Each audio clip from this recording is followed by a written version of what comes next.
what people love in context of the cultures that they live in, the way they live their lives. That changes even though the brand is consistent, right?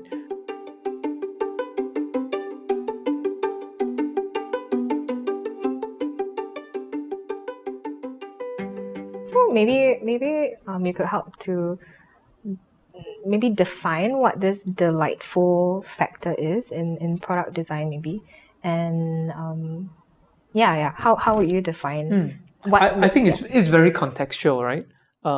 It is contextual to the brand and contextual to the user.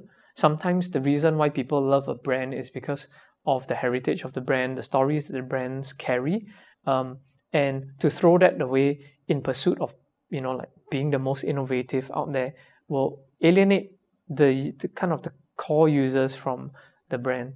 So that's one aspect of like don't drop the things that people love in pursuit of just newness.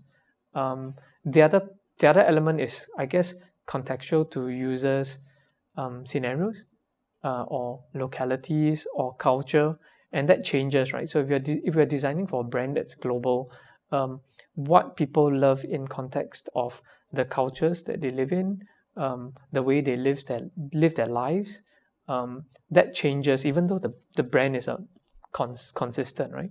Then the way that the offering is communicated, the way that whatever the brand is putting out in terms of its interaction and aesthetics and everything, right, which constitutes the brand experience, has some nuances to it, which I think for us is also fun to try and decode and understand and design for.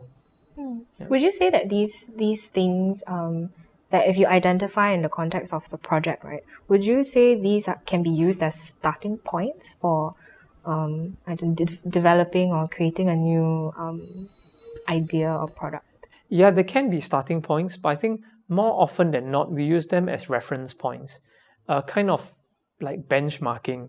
Like your starting point can be really, really far away, but then at some point you say, okay, we need to benchmark it, or we need to have it grounded in certain elements, and then these become the checkpoints. Like, are we fulfilling these things, even though we're pushing out? So I think that's where experimentation really is about pushing the starting point as far to the fringes as possible, and then we have these anchors within that framework to say, like, hey, what are the things that people love, what are the things that resonate with brands, what are the things that make sense for cultural or trend related components, and then we use that as anchors to make better decisions or to ask questions.